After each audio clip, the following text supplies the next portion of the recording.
সত্য ঘটনা অবলম্বনে স্কুল থেকে ফেরার পথে হঠাৎ রাস্তার মোড়ে দাঁড়িয়ে মা বললেন, তুমি একটু এখানে থেকো, আমি ওই দোকান থেকে আসি, কেমন? আমি মাথা নাড়লাম। মা হাঁটছেন খুব দ্রুত, একবারের জন্য পিছনে ফিরে তাকালেন না। ওই যে মা গেলেন, আর ফিরলেন না। আমি অনেকক্ষণ দাঁড়িয়েছিলাম রাস্তার পাশে, চোখে মুখে মায়ের ফিরে আসার প্রত্যাশা। একটু পরেই বাবার এক বন্ধু প্রায় দিশেহারার মতো অবস্থায় ছুটে এসে আমায় কোলে তুলে নিলেন। মা, আসবে আঙ্কেল? আমি যাব না বলেছিলাম আমি। আঙ্কেল মৃদু হেসে বললেন, তোমার মা বাসায় চলে গেছে, চলো বাসায় গিয়ে দেখবে। মা আমায় কেন রেখে চলে গেল? তোমার মায়ের শরীরটা হঠাৎ খারাপ লাগছিল, চলো, আর কথা নয়। আঙ্কেল মিথ্যে বলছে, বাসায় মা নেই, কেউ নেই, আমার ছোট্ট ভাইটিও নেই। মা প্রতিদিন বাইকে পাশের ফ্ল্যাটের আন্টির কাছে রেখে আমাকে স্কুলে নিয়ে যাওয়া আসা করত। স্কুল থেকে ফিরেই আমি ওখানে ছুটতাম। কি সুন্দর ভাইটি আমার, ছোট ছোট হাত পা, আমি ভয়ে ধরি না। যদি আমার ছোঁয়ায় ব্যথা পায়, মায়ের মতো ফর্সা হয়েছে সে, তার ছোট্ট হাত আমার হাতে তুলে নিলে বুঝতে পারি আমাদের কত অমিল। অবশ্য রোগ না পেলেও আমি মায়ের গঠন পেয়েছি। মায়ের ফর্সা চেহারায় ভিন্ন এক সৌন্দর্য নিয়ে ভেসে আছে ঠোঁটের নিচে থাকা কালো গভীর তিল, সেই তিলটিও আমি পেয়েছি। আমার মা সব দিকে সেরা, খুব হাসি খুশি মিশুক, সহজে সবার সাথে মিশে যেতে পারেন। তিনি যেভাবে আমায় কোলে নিয়ে গল্প শুনিয়ে ঘুম পাড়াতেন, তেমনি আমি কখনো মন খারাপ করলে নেচে গিয়ে খুব হাসাতেন। মা সবসময় নতুন নতুন রেসিপি শিখতেন আমার জন্য। বিকেলে যখন আমি বাসার সামনে থাকা মাঠে খেলতে যেতাম, মা তখন সেদিকে তাকিয়ে থাকতেন অপলকভাবে, এক পলকের জন্যেও আমাকে চোখের আড়াল করতেন না। মাকে আমি কখনো মন খারাপ করতে দেখিনি, কোনো কিছুতেই যেন তার মন খারাপ হয় না, রাগও নেই। মাঝে মাঝে বাবার সাথে জানি চাপা স্বরে কী সব কথা বলতেন, বাবার সাথে সাথে চিৎকার করে উঠতেন। কখনো রাতে ঘুম ভেঙে গেলে দেখতাম মা ফুপিয়ে ফুপিয়ে কাঁদছেন। আমি একটু নড়তেই মা চুপসে গিয়ে পরম মমতায় হাত বোলাতেন আমার মাথায়। আমি তখন গভীর ঘুমে তলিয়ে যেতাম। বিকেল হয়ে গেল, মা ফিরলেন না। নানি আর মামা আসলেন বাসায়। বাবার মুখ শক্ত হয়ে আছে। বৈঠক ঘরে তারা একসাথে বসার পর খালা আমাকে নিয়ে অন্য ঘরে চলে গেলেন। এরপর তাদের মধ্যে কী কথা হলো তা শুনতে পেলাম না, শুনলেও হয়তো বুঝতাম না। বয়স আমার ছিল তখন 5 বছর। সিদ্ধান্ত হলো আমি নানির সাথে চলে যাব। কয়েকদিন বেড়ানোর পর বাবা আমাকে নিয়ে আসবে। বাবাকে বললাম আমি কিছুতেই যাব না, মাকে ছাড়া থাকবো না। নানি তখন বললেন, মা নাকি তাদের বাড়িতে আমার আগেই চলে গেছে। আমায় চমকে দেওয়ার জন্য প্রশ্ন করলাম, ভাইও কি মায়ের সাথে আছে? বাবার মুখটা কেমন বিষণ্ণ দেখালো। পরক্ষণে স্থির কণ্ঠে বললেন, হ্যাঁ মা, তোমার ভাইও ওখানে আছে, চিন্তা করো না, কয়েকদিন পর আমরা আবারও একসাথে থাকবো। নানির হাত ধরে চলে এলাম নানা বাড়িতে।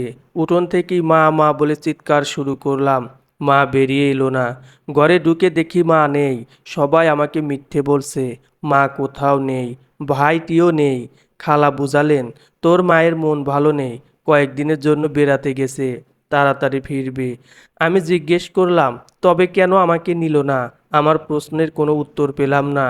মা কি আমাকে পছন্দ করতো না? কেন? এটা তো কখনো মনে হয়নি। মা আমাকে অনেক ভালোবাসতো, আমি এটা বিশ্বাস করি। তবে কেন আমার সাথে এমনটা করলো? কেন চলে গেল? আমি ঘুমাতে পারি না, খেতে পারি না, খেলতে পারি না, হাসি খুশিভাবে থাকতেও পারি না। প্রতিটি দিন যে ছিল আমার মাকে ঘিরে। খালামণি আদর করে মুখে তুলে খাইয়ে দেন, চুলে বিলি কাটতে কাটতে ঘুম পাড়ানোর চেষ্টা করেন, কিন্তু আমি যে তার স্পর্শে মায়ের ছোঁয়া পাই না। আমার মায়ের গন্ধও তো এমন না। মা কখনো আমায় বকেনওনি। তবে কেন খালামণি শুধু শুধু আমার মায়ের মতো হওয়ার চেষ্টা করছে? খালামণির মুখের দিকে তাকালেও আমার রাগ হয়।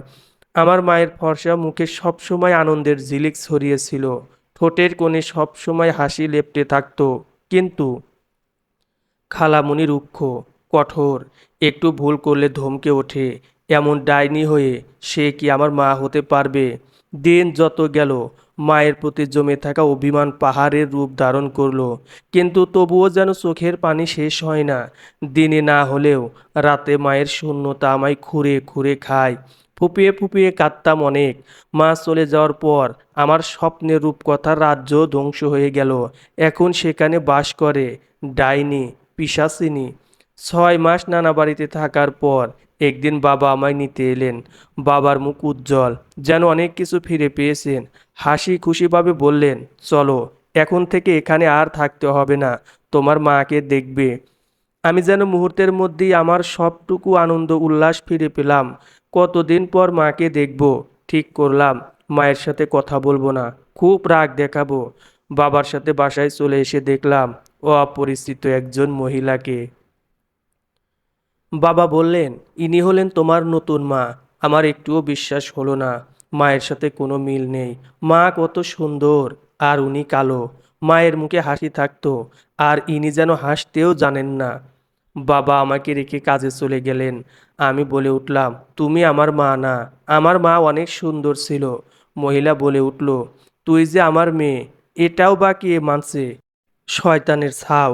আমি হকচকিত দৃষ্টিতে তাকিয়ে রইলাম। মহিলাকে দেখতে খুব ভয় করছে। তার দৃষ্টি যেন আমায় গিলে খাবে। এ তো রূপকথা ডাইনি না তো, যে মানুষের রূপে আছে। মহিলা ফিসফিস করে বললেন, এত ঢং এখানে চলবে না। তোর মা আরেক বেটার সাথে পালিয়ে গেছে। সুন্দরী তো, তাই নিজের কালো জামাইকে পছন্দ হয়নি। তোর মা ভালো না। দেখ, তোরও কিন্তু তিল আছে। মায়ের মতো নাঙের হাত ধরিস না, কপাল পুড়বি। আমি তার কথা একটু বুঝতে পারলাম না, তবে এতটুকু বুঝলাম, মা নাকি চলে গেছে। না, আমার বিশ্বাস হয় না। মা আমাকে অনেক ভালোবাসতো। আমার মা কখনো আমার বাবার রোগ নিয়ে কথা বলেনি। তাদের কোনো ঝগড়া হয়নি। তবে কেন এমন হলো? বাবা সবসময় বলেন, ইনিই নাকি আমার মা। কিন্তু কখনোই আমি তার মধ্যে মাকে খুঁজে পাইনি। আমার মা কখনো গায়ে হাত তোলেনি। মা থাকাকালীন সময়ে বাবাও কখনো আমায় বকেনি। কিন্তু এখন বাবাও অল্পতে আমার উপর রেগে যায়। আর নতুন মায়ের হাতে প্রতিদিন মার খাওয়া ছিল রুটিন। আমি বহুবার উনাকে মায়ের মতো ভাবতে চেয়েও মেনে নিতে পারিনি। একদিন সকালে একটি রুটির পরিবর্তে 2টি রুটি খাওয়ায় মা আমাকে 2টি থাপ্পড় মেরে নিচে শুইয়ে দিলেন। তারপর আমার গলায় পা দিয়ে শক্ত করে চেপে ধরেছিলেন। আমি নিঃশ্বাস নিতে পারছিলাম না। চোখ বড় বড় করে তার দিকে তাকিয়ে বুঝেছিলাম, ইনি কখনোই আমার মা হতে পারবেন না। সৎ মা। কখনো আমার মা হতে না পারার জন্য কোনো দুঃখ ছিল না। কিন্তু চেনা পরিচিত বাবা যখন ধীরে ধীরে অপরিচিত হয়ে গেল, তখন সেটা মেনে নেওয়া কষ্টকর। যে বাবা কখনো আমার প্রতি রাগ করেননি, ধমক দেননি, আজ সে বাবাও আমাকে মারতে তেড়ে আসেন। ছোট্ট বিষয়েও প্রচণ্ড চিৎকার করে ওঠেন, যেন সব কিছুর জন্য আমি দায়ী। 6 মাসের মাথায় ভাই ফিরে এসেছে। নানি তাকে নিয়ে এসেছেন। কতদিন পর তাকে দেখতে পেলাম। হাঁটা শিখেছে পুরোপুরি, তবে চেহারা কেমন মলিন এবং বেশ শুকিয়ে গেছে। ভাই ফিরলেও মা ফেরেননি। মা কোথায় জানি হারিয়ে গেল। মনের কোণে তীব্র ক্ষোভ জন্ম নিল। মা এমনটা করতে পারলো? ভাই আর আমাকে রেখে চলে যেতে পারলো? আমি জিদ ধরলাম, আর কখনো মাকে মনে করব না। ভুলে যাব একদম। নতুন মা আমাদেরকে একটুও ভালোবাসে না। আমিও তার ভালোবাসা চাই না। কিন্তু আমার ছোট্ট ভাই মায়ের ভালোবাসা খুঁজে বেড়ায়। কি সুন্দর করে হেঁটে হেঁটে গিয়ে নতুন মাকে জড়িয়ে ধরে, কিন্তু মা তাকে ধাক্কা দিয়ে সরিয়ে দেন। কখনো বা প্রচণ্ড রাগে আমার উপর চিৎকার করে বলেন, নিজের ভাইকে সামলে রাখতে পারিস না? থাকতে দিয়েছি, আর কি চাস? তোদের নিজের মা তো ফেলে গেছে, আমার কাছে কি আশা করিস? আমি চুপচাপ শুনে যাই। ঠিকই তো, নিজের মা থাকলো না, ভালোবাসলো না, অন্যজনের কাছে কিভাবে কি আশা করব? ভাইটিকে নিজের কাছে আগলে রাখতে বেশ কষ্ট হতো। ও তো একদমই বোঝে না। রাতে খুব কান্না করে। ও যে মায়ের জন্য খুব পাগল। কিন্তু সত্য এটাই, জীবনে কোনো দিনও সে মায়ের ভালোবাসা পাবে না। বোন হয়ে তাকে সবটুকু দিতে চেয়েছি, তবুও যে একটা কিন্তু থেকেই যায়। আমার ভাই অনেক দুষ্টুমি করত, মারও খেত প্রচুর। নতুন মায়ের হাতে মার খাওয়াটা অভ্যাস হয়ে গেল। আমি বাধা দিতে গেলে আমাকেও মারতো। বাবাকে বলতাম না ভয়ে। মা বলেছিল, যদি বলি তবে আরও খারাপ করবে। একদিন বাবা কোনোভাবে বুঝে গিয়েছিল। তারপর বাবা সেদিন মায়ের গায়ে হাত তোলেন। আমি দৌড়ে বাধা দিতে গেলাম। বাবা এক টানে আমায় সরিয়ে দরজা বন্ধ করে দিলেন। এরপর শুনলাম ফোনের আওয়াজ। বাবা যেন কাউকে বলছেন, এমনটা হবে আগে ভাবিনি। গায়ে হাত তোলার ব্যাপারে বাবা সম্পূর্ণভাবে নিষেধ করে দিলেন। এরপর থেকে নতুন মা সবসময় আমাদেরকে খাবার দিতেন মেপে মেপে। বাবার উপার্জন যে খুব কম ছিল তা নয়, বাবা যথেষ্ট উপার্জন করতেন, তবুও তিনি প্রায় খাবার অল্প করে দিতেন। একদিন বলেওছিলেন, হাতে মারতে না পারলে ভাতে মারবো। নতুন মায়ের কোলে আমাদের নতুন ভাই বোনও এলো। এখন তিনি পরিপূর্ণ। ঘরের সমস্ত কাজ করেও তার মন পায়নি, কাছে নেননি। অসুস্থ হলে একটা বারও মাথায় হাত বুলিয়ে দেননি। চোখের সামনে থেকেও দেখেননি। কতদিন কত রাত না খেয়ে পড়েছিলাম বিছানায়, উনি তাকাননি। এক সময়ে বাবার কাছেও আমরা হয়ে গেলাম ফেলনার মতো। যেন আমাদের থাকা না থাকায় কিছুই যায় আসে না, আমরা বোঝা। জীবন থেকে কেটে গেল 10টি বছর। এসব দিন চোখের পলকে যায়নি। ধীরে ধীরে প্রতিটি মুহূর্তে যেন মৃত্যুর যন্ত্রণা সয়ে বেঁচে গেছি। এক একটি দিন ছিল বছরের মতো, এক একটি মাস যেন নরক। জীবনে অনেক কিছু তখন বুঝতে শিখেছি, সহ্য করতে শিখেছি, মেনে নিয়েছি। এক স্নিগ্ধ ভোরে নানি ফোন করে বাবাকে কি জানি বললেন। বাবা তখন আমাদের দুই ভাই বোনকে নানা বাড়িতে পাঠিয়ে দিলেন। চোখের সামনে যা দেখলাম তা বিশ্বাস করাটা ছিল খুব কঠিন। মা দাঁড়িয়ে আছেন আমাদের সামনে। ইনি সেই মা যিনি আমায় এক রাস্তার মোড়ে রেখে চলে গিয়েছিলেন, যার জন্য আমি জীবনের এতটা বছর কাটিয়েছি বিষের মতো। আমি তো তার জন্য বেঁচেছিলাম, তাকে এক পলক দেখব বলে। ইনি আমার সেই মা, যার শোকে কাঁদতে কাঁদতে নিঃশেষ হয়ে গেছে আমার সমস্ত অশ্রু। 10 বছর পর মাকে দেখে যেন চোখকে বিশ্বাস করতে পারছিলাম না। কত প্রশ্ন ছিল মনে, কত অভিমান, অভিযোগ জমিয়ে রেখেছিলাম। আজ যে একটা শব্দও বের হচ্ছে না মুখ থেকে। ভাই জিজ্ঞেস করলো, আপু, উনি কে? নানি বললেন, তোর মা, যাকে তুই খুঁজিস। পাগল ভাইটি আমার ঝাঁপিয়ে পড়লো মায়ের বুকে, কিন্তু আমি পারলাম না। শক্ত হয়ে দাঁড়িয়েছিলাম। মা মুখ তুলে ডাকলেন, আমায় কি ক্ষমা করবে না? মা বলে ডাকবে না? কোথা থেকে জানি এত বছরের জমানো অভিমান, অভিযোগ রাগে পরিণত হলো। আমি চিৎকার করে উঠলাম, আপনি আমার মা না, আমাকে ডাকবেন না। আপনি আমার মা হলে ওভাবে ফেলে যেতে পারতেন না। মা কাঁদছেন। ভাই চোখে হাজারটা প্রশ্ন নিয়ে আমার দিকে তাকিয়ে আছে। আমি কাঁদলাম না, এমন মানুষের জন্য কাঁদবো না। বাবাকে ফোন দিলাম, জেনেও তুমি কিভাবে ওখানে আমায় পাঠালে বাবা? বাবা শান্তভাবে বললেন, যতই হোক মায়ের মন, উনি তোমাদের মা, এটাই সত্য। মা হয়ে থাকলে কেন ওভাবে রেখে গেলেন? এখন আবার কেনই বা আসলেন? আমি ওনাকে মানি না বাবা, জোর করো না, দয়া করে। আমি কখনোই ওনাকে মা হিসাবে মেনে নিতে পারবো না। বাবা উত্তর দিলেন, দেখো, সত্য এড়ানো যায় না। তোমার উপর তোমার মায়েরও অধিকার আছে। তোমরা রাজি থাকলে তোমাদের মায়ের সাথেও যেতে পারো, থাকতে পারো। আমি বাধা দেব না, সব তোমাদের ইচ্ছের উপর। তোমার মা বলেছে আমি বাধা না দিলে সেও কিছু করবে না। যদি আইন অনুযায়ী সমাধান হয়, তবে যে তোমাদের ভাই বোনকেও আলাদা হতে হবে। আমি তা চাই না। যতদিন বেঁচে আছি তোমাদেরকে একসাথে আগলে রাখতে চাই। তাই এক শান্তিপূর্ণ সমাধান হয়েছে তোমার মায়ের সাথে। সে তোমাদেরকে দেখতে পারবে, কথা বলতে পারবে, এবং চাইলে মাঝে মাঝে তোমাদেরকে নিয়ে রাখতেও পারবে। বাবার কথাগুলো শুনে স্তম্ভিত হয়ে পড়লাম। মা তাকিয়ে আছেন আমার দিকে। ওনার চোখের ভাষা বলছে আমি যেন মেনে নিই।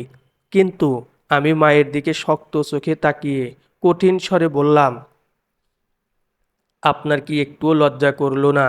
এতটা বছর পর এসে অধিকারের প্রশ্ন তুলতে কি লজ্জা লাগলো না? আরে, আপনি কিসের অধিকার চান? আপনি মারা গেছেন। ওই মোড়ে যখন আমার হাত ছেড়ে চলে গিয়েছিলেন, তখনই মারা গেছেন।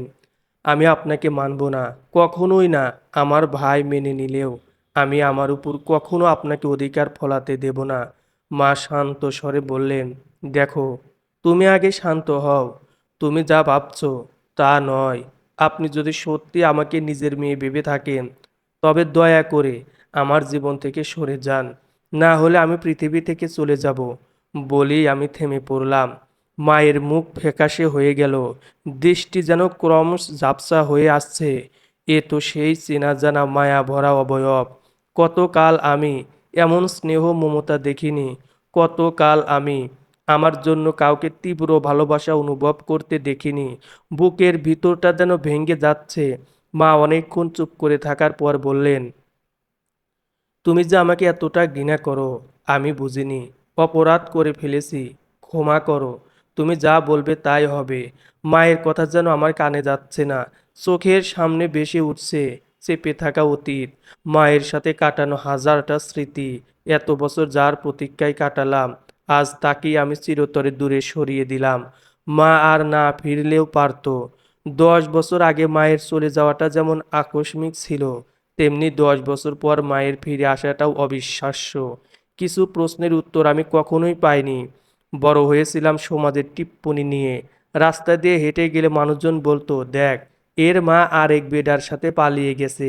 ঠোঁটের নিচে থাকা গাঢ় তিল দেখে আত্মীয় স্বজনরা বলতো, মায়ের মতো মেয়েও ভাগবে, দেইখো। ওরও অমন নোংরা তিল আছে। সেই তিলটি মুছে ফেলার জন্য কতবার যে নেইল কাটার দিয়ে খুঁচিয়েছি, কতবার যে ব্লেড দিয়ে আঘাত করেছি, কিন্তু তিল মিটল না। রয়ে গেল আমার অপরাধের বোঝা বাড়াতে। তাই এখন মায়ের সাথে কথা বলে, দেখাও করে, আমাকে জোর করলেও আমি কথা বলি না। বাবাও চান আমি যেন মায়ের সাথে কথা বলি। আমার খুব অবাক লাগে, আজকাল বাবার দিকে তাকালে মনে হয় উনি সুখী না। মাও যে সুখে নেই। বাবা কেন জানি এখন সরাসরি আমার দিকে তাকিয়ে কথা বলেন না, যেন তাকালেই আমি ওনার চোখের সমস্ত ভাষা বুঝে নেব। নতুন মায়ের সাথে বাবার বনিবনাও ভালো নেই। ভালোবাসা যে কোনো বিনিময় গ্রহণ করে না।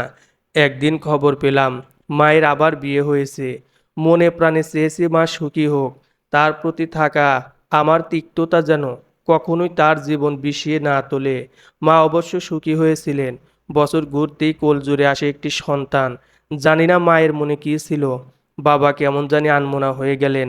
আমি বুঝলাম বাবা এসব মেনে নিতে পারছেন না। তবে যে এক সুতোয় আবদ্ধ হওয়ারও কোনো উপায় নেই। বিয়ের পরেও মা যোগাযোগ রেখেছিলেন। নিজস্ব ফোন হওয়ার পর আমাকেও কল দিতেন। আমি ধরতাম না, তবুও মাঝে মাঝে কল দিতেন। তার বিশ্বাস ছিল কোনো একদিন আমি রিসিভ করব। মাঝে মাঝে তার কান্নার শব্দ শুনতে পেতাম। ভাইয়ের সাথে কথা বলার সময় আমার মন গলেনি, মন টানেনি। কেমন করে জানি হৃদয়টা পাষাণ হয়ে গিয়েছিল। নিজের কাছে নিজেরও অবাক লাগতো। এক সময়ে মায়ের জন্য কতই না পাগল ছিলাম, আর আজ তার কোনো অস্তিত্বও আমার কাছে নেই। একে একে কেটে গেল আরও 4টি বছর। বিয়ের বয়সে উপনীত হলাম। প্রস্তাব রাখার পর কেউ আর আসতে চায় না। ওই যে মা চলে গিয়েছিল, অতীত তো আর মুছে ফেলা যায় না। নতুন মা আমাকে সহ্য করতে পারছেন না, আবার ঘর থেকে বের করে দিতেও পারছেন না। শুরু হলো মানসিক অত্যাচার। প্রতিদিন মাকে নিয়ে নোংরা নোংরা কথা বলতে শুরু করলেন। আত্মীয় স্বজনরাও ঠাট্টা বিদ্রূপ করতে লাগলো। সবাই বলতো ভালো কোনো ছেলে আমাকে বিয়ে করবে না। এমনিতেও বিয়ে হবে কি না তাও ঠিক নেই। আমার কপালে পালানো ছাড়া গতি নেই। এই দিনগুলো যে কতটা নরক ছিল তা কেবল আমি জানি। পছন্দ করতাম একজনকে, সেও পছন্দ করত, কিন্তু ভয়ে কখনো কথা বলিনি। আমাদের যে অনেক তফাৎ, তার পরিবার কখনো আমাকে মেনে নেবে না, আবার আমার পরিবারও তাকে মেনে নেবে না। কারণ আমার সৎ মা চান বড়লোক পাত্র, কিংবা নামে মাত্র বিদেশি হলেও চলবে। মানুষটির প্রতি আমি কোনো আশা রাখিনি। নিজের করে চাইতে অনুশোচনা হচ্ছিল। সে অনেক ভালো পরিবারের, কাউকে পাওয়ার অধিকার রাখে। সে তার মায়ের বিরুদ্ধে গিয়ে তবুও প্রস্তাব রাখলো। বাবা মানলেন না। আমাকে এ নিয়ে জিজ্ঞেস করাই বলেছিলাম, আমিও তাকে পছন্দ করি, এটা ঠিক, কিন্তু তোমরা যা বলবে তাই হবে।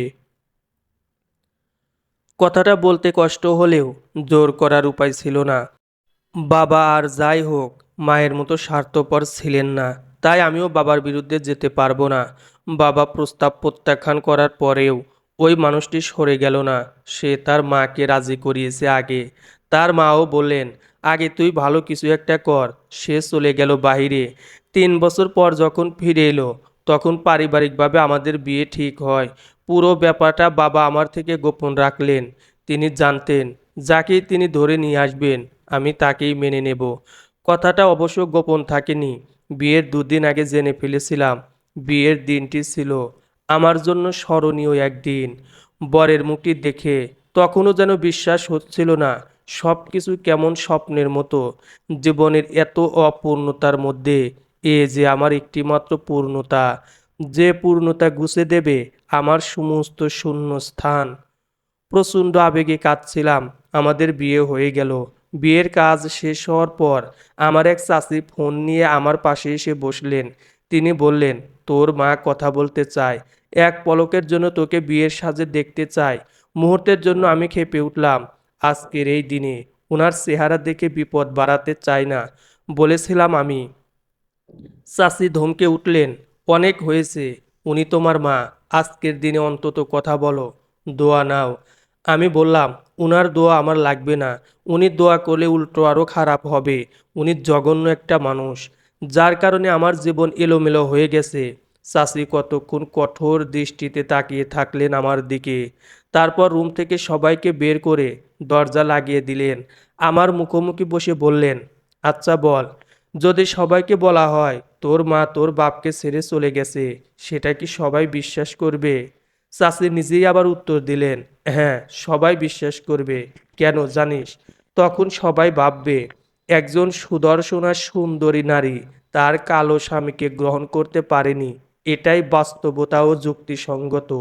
কিন্তু যদি বলা হয় তোর বাপ তোর মাকে ছেড়ে চলে গেছে, তবে কি কেউ তা মানবে? কখনোই মানবে না। এত সুন্দরী স্ত্রী রেখে কোনো পুরুষ চলে যাবে, তাও আবার এমন নারীর জন্য যে নারী কিনা তার স্ত্রীর ধারে কাছেও আসতে পারবে না। চাচির কোনো কথাই আমার বোধগম্য হলো না। তবে তার এমন ইঙ্গিতে যেন মাথা ঘুরে গেল। বুকের ভিতরটাও অনবরত কাঁপতে লাগলো। চাচি এবার কেঁদে ফেললেন। ক্রন্দনরত অবস্থায় চাপা স্বরে বললেন, ভুল আমাদেরও ছিল। আমরা বুঝিনি, ভাবিনি কখনো এমনটা হবে। তোর মা তো তোদের সবাইকে নিয়ে বাঁচতে চেয়েছিল। বোকা ছিল খুব, তাই সব ছেড়ে পালিয়ে গেছে। তার যে পালানো ছাড়া আর কোনো উপায়ও ছিল না। কিন্তু এর জন্য আমরা সবাই দায়ী। এক রাতে তোর মা কাঁদতে কাঁদতে আমায় ফোন করেছিল। হাসি খুশি মানুষটির এই প্রথম কান্না শুনে ভয়ে আঁতকে উঠলাম। সে যা বলল তা বিশ্বাস করাটা কঠিন। আমাকে একটি ঠিকানা দিয়ে খোঁজ নেওয়ার কথা বলল। আমি একজনের মাধ্যমে খোঁজ নিলাম এবং একটি ছবিও পেলাম। ছবিতে থাকা এক নারীর অবয়ব দেখে বিষয়টিকে আমি গুরুত্ব দিলাম না। তোর মায়ের মতো এত সুন্দরী একজন স্ত্রী রেখে কোনো পুরুষ বাহিরের কোনো নারীর সাথে কথা বলবে, এটা মেনে নেওয়ার মতো বিষয় ছিল না। তোর মা অনেক কেঁদেছিল, উপায়হীন ছিল। তার পরিবারকেও এ ব্যাপারে জানায়, কিন্তু কেউ পাত্তা দেয়নি। এর আরেকটি কারণ হলো, তোর বাবা প্রতি মাসে তোর নানা বাড়িতে কিছু টাকা দিয়ে থাকেন। এটা প্রথম থেকেই হত দরিদ্র পরিবারের রূপ লাবণ্য নিয়ে জন্ম নেওয়াটা অভিশপ্তের মতন। তা তোর মা খুব ভালো করেই বুঝতে পেরেছিল। নারীর মন তো সব মেনে নিতে পারলেও স্বামীর বাক মেনে নিতে পারে না। নিজের পরিবারের উদাসীনতা তাকে আরও ভেঙে দেয়। সে বুঝেছিল তার পরিবার একটিও কথা বলবে না। কেননা যদি এতে প্রতি মাসে পাওয়া টাকা বন্ধ হয়ে যায়, সব শেষে সে পালিয়ে গেল ছন্ন ছাড়ার মতো। এমন মানসিক অত্যাচার থেকে মুক্তির জন্য একাই বেরিয়ে গেল। প্রচণ্ড জিদ করেছিল, জীবনে প্রচুর টাকা কামাবে, একদম নিজের। ও পেরেছিল সেটা। এই টাকা তাকে নিজের পরিবার থেকেও দূরে সরিয়ে দিয়েছিল। কঠোর পরিশ্রম করেছে বেতনভুক্ত কর্মচারিণী হিসেবে। যখন তোর বাবা ফোন করে তোর মায়ের পালানোর ব্যাপারটা বললেন, তখন আমরাও ধরে নিলাম সে অন্য কোনো পুরুষ বেছে নিয়েছে। সমাজটাই যে এমন রে মা। কিন্তু কয়েক মাস পর যখন তোর নতুন মাকে দেখলাম, তখন বুঝতে পারি তোর মাই ঠিক ছিল, সঠিক বলেছিল। আমাদেরও উচিত ছিল তাকে বিশ্বাস করাটা। যা হওয়ার হয়ে গেছে। রূপসী স্ত্রীকে রেখে যে পুরুষ অন্য কোনো নারীকে বেছে নেয়, তাকে ফেরানোর পথ নেই। 10 বছর পর তোর মা আবার ফিরেছিল। সেই টাকা দিয়ে এখন নিজের পরিবারকে নাচায়। ও তোদের ভাই বোনকেও নিতে চেয়েছে, কিন্তু দেখলো ততদিনে তোমরা সব ভুলে গেছো। ভুলে যাওয়ারই কথা। বাবার প্রতি এত ভালোবাসা বিশ্বস্ততা দেখে তোর মা সরে যায়। তোদের সেই নিখাত ভালোবাসা কলুষিত করতে চায়নি, চরম সত্য সামনে নিয়ে আসেনি। সে চায়নি তোমরা তোমাদের বাবাকে অপছন্দ করো বা ভিতরে ক্ষোভ জন্ম নিক। তোর বাবার মনে কিন্তু অনেক ভয় আছে। কখন জানি তোর মা সব বলে দেয়, সেটাই ভয়। আর তোর মা সেই ভয়ের সুযোগ নিয়ে তোদের জন্য অনেক কিছু করছে এবং করবে। তোদের থেকে প্রত্যাখ্যান হয়ে ও অনেকটাই ভেঙে গিয়েছিল। তখন তাকে বলি যেন সেও এবার নিজের কথা ভাবে, একান্ত নিজের। এরপর তোর মা আবারও বিয়ে বসে। আজ তুই যে মানুষটিকে সারা জীবনের জন্য নিজের করে পেয়ে গেলি, সেটাতেও কিন্তু তোর মায়ের ভূমিকা আছে। কোনো মা আছে যে কিনা নিজের মেয়ের জন্য অন্য একজন নারীর কাছে হাত জোর করে কেঁদে কিছু চাইতে পারে? তোর বাবাকেও রাজি করিয়েছে তোর মা। সব কিছুর পরেও সে চেয়েছে তুই যেন সুখী হোস, জীবনটা যেন তার মতো না হয়। তোর মা অনেক বোকারে, আমরাও অপরাধী। মানুষ যখন ভিতর থেকে ভাঙতে শুরু করে তখন হিতাহিত জ্ঞান শূন্য হয়ে যায়। কি করে বা কি করবে নিজেও তা বুঝতে পারে না। তোর মা বুঝেছিল সে থাকুক অথবা নাই থাকুক, তার ঘরে যে কোনো সময় অন্য এক নারীর আগমন ঘটবে, এটা তার জন্য মেনে নেওয়া কঠিন। প্রতিদিনের ঝগড়া, মনোমালিন্য, মানসিক অত্যাচার সব মিলিয়ে সম্পূর্ণ একা হয়ে যাওয়ার পর নিজেকে কাটা মনে করে তাদের পথ থেকে সরে গেল। কিন্তু তোদেরকে নিজের কাছে রাখার মতো স্বাবলম্বী সে ছিল না। এক একটা মানুষ আর কত পারবে রে মা? চাচি থামলেন। আমি কখনো এতটা কষ্ট পাইনি আজ যতটুকু পাচ্ছি। আমার মা পারেননি। এত বোকা কেউ হয়? পরক্ষণে মনে হলো আমার মা কারো সাহায্য পাননি। ভিডিও কলে মায়ের মুখটি দেখে কেঁদে উঠলাম। এই তো আমার চেনা জানা অতি আপনজন, যে কিনা আমাদের জন্য নিজেকে উৎসর্গ করে দিয়েছে। আমি কাঁদছি, মাও কাঁদলেন। তবে এ বিষয়ে মাকে কোনো প্রশ্ন করিনি। আমি যে সব জানি এটাও বুঝাইনি। থাকুক না কিছু আড়াল। মা যেটা লুকোতে চাচ্ছেন সেটা আমার প্রকাশ করাটা ঠিক হবে না। শেষ পর্যন্ত আমি সুখী হতে পেরেছি। আমার শ্বশুরবাড়ির মানুষেরা অনেক ভালো, আমার কল্পনার থেকেও বেশি। মায়ের ভালোবাসা না পাওয়ায় শাশুড়ির ভালোবাসা পাবো বলেও আশা করিনি। কিন্তু আমরা বউ শাশুড়ি একদম বান্ধবীর মতো। বাহিরে ঘরে সব কানে একসাথে আমাদের চলাফেরা। দিন গেল, বছর গেল, আমিও মা হলাম। বাবা কিংবা মা সবার সাথেই আমার যোগাযোগ আছে। ভাই বোনেরাও বড় হলো। আমার ভাইয়ের টাকার নেশাটা ছোটবেলা থেকেই, অনেক বড় হওয়ার স্বপ্ন ছিল তার মধ্যে, হয়েছেও তাই। বাবার হার্টের সমস্যা, এছাড়াও একটি কিডনি ড্যামেজ, শরীর ভাঙতে শুরু করেছে। পরিবারের দায়িত্ব এখন আমার ভাইয়ের হাতে। নতুন মা এখন ভাইকে অনেক ভয় পান। একসময় তিনি তাকে মেরে ফেলার চেষ্টাও করেছিলেন, কখনো হাতে দুটি টাকাও দেননি। আজ প্রতিটি মুহূর্তে প্রতিটি হিসেব যেন ভাই ফিরিয়ে দিচ্ছে। আমি ওনাকে ক্ষমা করে দিলেও আমার ভাই ক্ষমা করতে পারেনি। তাকে যত বোঝায় সে শোনে না। তবুও প্রতিটি ক্ষেত্রে নতুন মায়ের করা অন্যায়গুলো নিয়ে সে খোঁটা দেয়। সবাই হয়তো ক্ষমা করার উদারতা নিয়ে জন্মায় না। অবশ্য আমার অন্য ভাই বোনের সে বেশ খেয়াল রাখে। এক সময় নতুন মা আমাদেরকে ধরতে দিতেন না, সব সময় বুঝিয়ে দিতেন আমরা সৎ ভাই বোন, কোনো অধিকার ফলাতে দিতেন না। এমনকি আমি ওদের বড় হওয়া সত্ত্বেও যখন ওরা আমাকে মারধর করত, তখনও তিনি বাধা দিতেন না, কিছু বলতেনও না। আজ আমার সৎ ভাই ক্লাস 7 পর্যন্ত পড়ে আর পড়বে না বলে গিয়েছে। বোনটি এবার ক্লাস 9-এ। কিন্তু এখনই কোনো এক ছেলের জন্য হাত কেটে একাকার অবস্থা। নতুন মা এখন তাদের ভবিষ্যৎ নিয়ে দিশেহারা। একটা সময় তিনি বলতেন আমরা তার দয়ায় বেঁচে আছি, চাইলেই যে কোনো সময় আমাদেরকে উপরে ফেলতে পারবেন। আর আজ বাবার বয়স বেড়েছে, দুর্বল শরীর, ছেলে মেয়ের উদাসীতা সব মিলিয়ে ওনার পাগল প্রায় হওয়ার মতো অবস্থা। নতুন মা আমার মর্ম বুঝেছিলেন আমার বিয়ের পর। মাঝে মাঝে আমার কাছে টাকা চান, আমি মনে কিছু রাখি না। ভাইটাকেও বুঝাই, জানি না কতটুকু বুঝবে। তবে আমি অসম্ভব সুখী একজন মানুষ। খোলা আকাশের দিকে তাকিয়ে চিৎকার করে বলতে পারি আমি মুক্ত পাখির ন্যায় সুখী। অন্য দ্বার, অন্য দরজা সব সময় জীবনে বিষাদ ডেকে আনে। আজ না হোক কাল একদিন ঠিকই এইরকম মানুষগুলো বুঝতে পারে তারা কত বড় অন্যায় করেছে। সব সন্তানের জীবন কিন্তু এই ঘটনার মতো সহজ হয় না। কেউ কেউ ডুবে যায়, দিক ভ্রান্ত হয়ে ঘুরে উভ্রান্তের মতো। সন্তানের দীর্ঘশ্বাস, তীব্র যন্ত্রণা, গোধূলি বেলার প্রতিটি বিষণ্ণতা অভিশপ্ত হয়ে দাঁড়ায় অন্য দ্বারের আশ্রয় নেওয়া বাবা কিংবা মায়ের পথে।